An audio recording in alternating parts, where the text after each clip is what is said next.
The dawn is a pale promise on the horizon, and the last embers of our fire hold the night's wisdom. The great sickness has passed, the fever broken. But what life will the village live in the quiet that follows the storm? I sing now of the morning after, of the slow, careful work of healing, and of the new kind of strength that flows from a scar that has been tended well. Listen, for this is the song of a people learning to walk again on steady ground.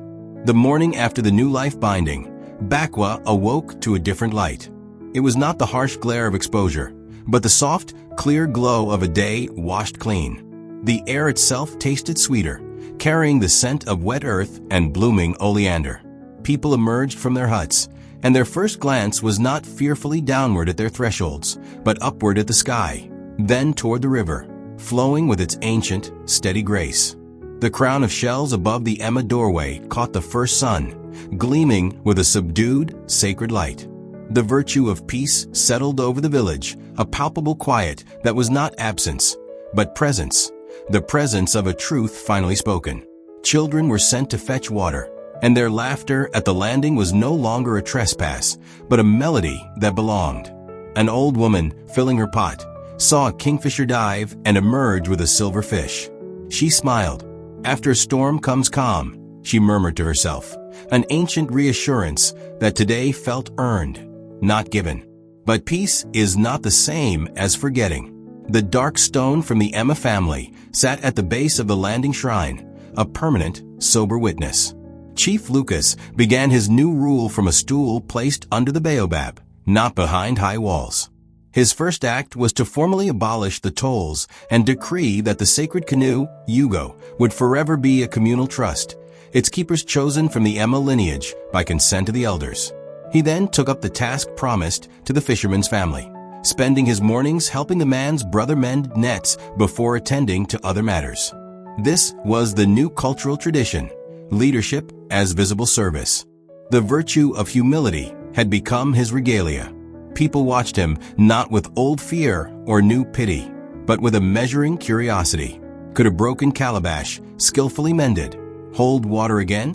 They saw the permanent weight in his eyes, the way his hand went often to the small pouch where he kept the fisherman's stone. He was a living reminder, and in that he became a different kind of authority, one forged in the river's truth. Amanda's life transformed in a subtler way. She was no longer just the ferry keeper's daughter. She was the one who had spoken to the river and been answered. People sought her not for miracles, but for clarity. A young couple, wanting to marry, came to her not for blessing, but to learn the old words for the river oath. A farmer, disputing a boundary with his neighbor, asked her to witness their discussion at the water's edge, believing the setting would keep them honest. She accepted this role with solemnity. She took to spending part of each day at the mimosa tree in her hidden bend, now a place of quiet counsel.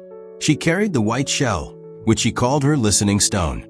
Wisdom is like a baobab tree.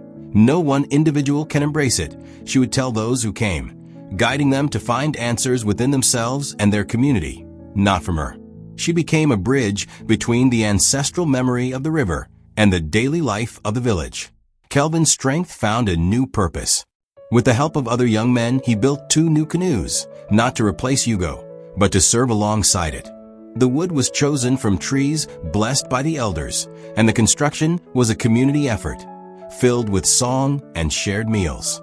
These canoes were named Onu Mouth and Nti Ear, symbolizing the new ideals of honest speech and deep listening. Kelvin taught the boys of the village how to paddle, but his lessons were about reading the water's mood, respecting its currents, and understanding that the vessel is a guest upon its back. One afternoon, as he taught, a boy pointed to a patch of swirling water. "Is that where the river is remembering?" Kelvin smiled. "No, little brother. That is where the river is thinking." "We remember here," he said, tapping the boy's chest, then the wood of the canoe. "And we act here," he said, pointing to the village. He was teaching that the river's power was not to do their living for them, but to reflect the truth of how they lived. The seasons turned. The rains came and went, and Kaya swelled and subsided in her natural rhythm. The marketplace by the landing thrived once more, but its character had changed. the cultural tradition of the first coin began. The first sale of the day, whether a handful of groundnuts or a fine pot, would see its token value tossed into the river as a voluntary offering of thanks. It was not a toll, but a gift, acknowledging that all prosperity flowed from the community's health and the river's grace. Trust, once shattered, was being painstakingly glued back together with small, consistent actions. A man could leave his yams by the path with a marked price and return to find the yams gone and the payment left under stone. The virtue of integrity was becoming the expected currency, more valuable than cowrie shells. The village was learning that honor was not a single grand oath, but the sum of 1,000 honest moments. Yet, the past was not a ghost that could be entirely dismissed. Sometimes, on nights when the moon was full and the world was silver and black, the river would hum its deep song a little louder. Those who had carried the heaviest shame, like Sophia the weaver or the baker who had overcharged, would sometimes walk to the bank and sit in silence. They were not accused. They were companioning their own remorse. It was a personal ritual of ongoing reconciliation. Chief Lucas had his own version of this. Every new moon, he would take the fisherman's stone and wade into the river at the landing. He would hold it underwater for a count of heartbeats, feeling its weight pull against his grip, remembering the life it represented. Then he would bring it out, dry it, and return it to his pouch. It was a practice of remembrance, a way to keep the weight conscious so it would not unconsciously pull him astray again. The stone was his most sacred advisor. A new challenge arose, a test of their reformed spirit. A group of nomadic herders from the dry plains arrived, their cattle lean and their eyes desperate. They sought passage across Nkaya to reach greener pastures. In the old days, under Moto's influence, they would have been stripped of their few possessions for the toll. The village gathered under the baobab to decide.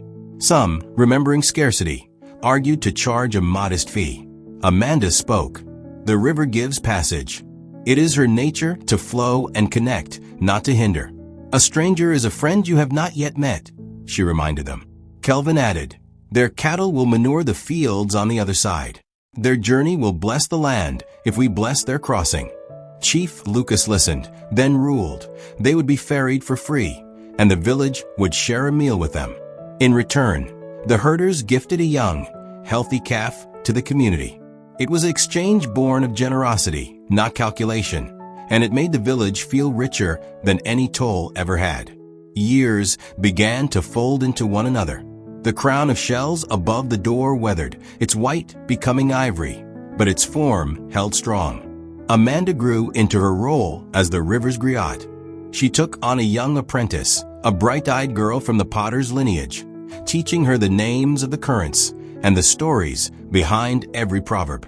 She taught that the white shell was not a tool of power, but an instrument of attention. You do not speak for the river, Amanda instructed. You learn to listen with it, and then you help others hear its truth in their own lives. Mama Emma passed into the ancestor realm, carried across Nkaya in Yugo in a somber, beautiful ceremony. Her spirit joined the chorus that guided the village. Before she left, she told Amanda, the eye that remembers the storm enjoys the sunshine more. The village had remembered the storm, and now they were stewards of the sunshine, deeply aware of its preciousness. Chief Lucas grew old. His hair turned white as the shells, and his steps slowed, but his presence at the baobab was constant. When it came time to choose a successor, he did not name his son. Instead, he instituted a new council, the Council of the Stone. It consisted of the eldest from 5 families, including the Emma family, and the most respected craftsman and farmer. Leadership would rotate among them, advised always by the permanent presence of the fisherman's stone, which was placed in the center of their meeting circle. The virtue of shared wisdom had replaced the rule of one. On the day he stepped down, he took the stone from his pouch for the last time. He held it before the people. This weight taught me to lead. Now, let it teach us all to govern each other. He placed it in a small, carved niche in the base of the baobab tree, where it sat for all to see. His final act was one of surrender to the collective. He retired not to a life of leisure, but to tending the shrine at the landing, a humble keeper of the reminder he had once been. One dry season, when the river ran low and wide, revealing sandbars never seen, the children made a discovery. In the slick, cool mud of a newly exposed bank, there were impressions, not footprints, but the perfect, sun-baked shapes of countless objects. A hoe, a bracelet, a spindle whorl, a tiny boat. They were the echoes of the tokens offered during the new life binding, pressed into the earth as a permanent record. The river had not consumed them. It had preserved their memory in its own bed. The village saw this as the final sign. Nkaya did not erase the past. She layered it, turning acts of contrition and promise into the very geology of the shore. The past was not gone. It was the foundation upon which the present stood. People would walk with their children along the sandbars, pointing. See? That is the nail the smith gave. That is the seed. That is where we began again. History was no longer a secret to fear, but a story to read in the mud. Generations flowed. The story of the broken promise and the river's writing became the foundational lore of Bakwa, told at every naming ceremony and every initiation. The role of the River Griot, started by Amanda, became a formal lineage.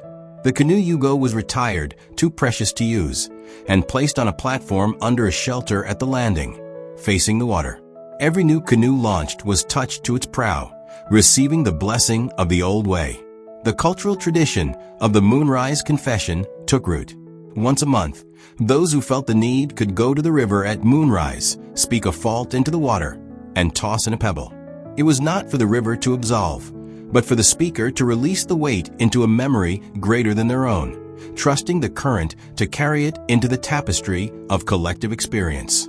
The village understood that honor was a practice, a river that needed constant, clean feeding. One evening, an old Amanda sat with her great-grandchildren by the hearth.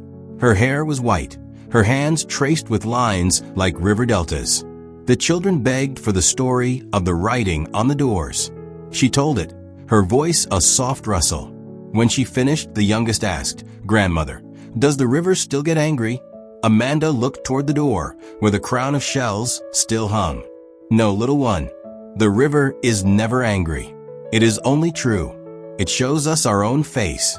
We were the ones who were angry at ourselves for forgetting who we were." She took the child's hand. "The heart of the wise man lies quiet like limpid water," she quoted. "We learned to be still enough to see our reflection clearly. That is the peace we found."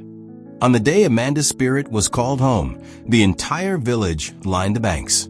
Her body, wrapped in the blue of deep water, was placed in Yugo one last time. Kelvin's grandson, now an old man himself, did not paddle. He simply released the canoe into the center current.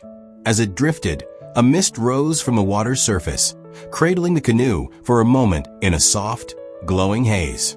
Then, with a gentle sigh, the vessel and its precious burden sank, not with a plunge, but with a slow, graceful descent, as if being drawn down by loving hands. That night, under a full moon, the river's hum was especially strong, a lullaby, a welcome. And on the morning sandbar, a new impression had appeared in the mud, the perfect, delicate shape of a white shell. The river had received its griot and given a sign of continuity. The story was now part of the current, forever. Today, if you go to Bakwa, you will see a village neither rich nor poor by the world's measure, but deeply whole. You will hear the laughter of children who know Nkaya's many names. You will see the council of the stone meet under the baobab, their debates seasoned by the quiet presence of the fisherman's stone. You will see canoes named for virtues crossing the water, and at the landing, an old canoe facing the stream, and a crown of shells enduring. The virtue of honor, there is not a loud boast. It is the quiet certainty of the potter who fires her kiln true, of the farmer who returns a stray goat, of the young lover who speaks his promise into the water at his wedding. It is a current, slow and deep, that carries them forward. It is the understanding that every action is a stone cast into the water, and the ripples touch every shore. So ends my song, children of the clay and the millet. The tale of the sacred river of honor is not a fable of a time long gone, but a mirror held up to your own heart. Remember, you carry your own river within you, a current of memory, of promise, of truth. Water, once spilled, cannot be gathered again. But a word, once given, can be lived into. Do not fear the rivers, remembering. Instead, let it guide you to be a person whose promises have weight, whose debts are paid, whose life leaves good impressions on the banks of time. Teach your children the names of the virtues. Teach them to listen for the deep hum of truth in their own chests. Live, so that the river of your legacy will be clear and life-giving for those who come after. The story is told. The fire is ash, but the river flows on. Go now and carry this water in your spirit. Let it shape your steps, so that wherever you go, you walk in honor. And so the river's song flows into your own spirit, dear listeners. This tale of Nkaya is not bound by these words. It lives in the choices we make, the promises we keep, the memories we honor. Let its current guide you. If this story has stirred your soul, if you felt the weight of the stones and the cool truth of the water, then you are part of this telling. Your listening gives it life. I invite you to carry this wisdom forward. Share this story with someone who needs to remember their own worth. Speak its proverbs into your own challenges. And when the night feels long, remember, however long the river, it never forgets its source. This story, and many more like it, live on the Griot Voice channel. Subscribe and become a keeper of these timeless tales. Hit the bell so you never miss when the Griot's fire is lit. Together, let's keep the waters of wisdom flowing for generations to come. Until next we gather, walk in truth. The river is listening.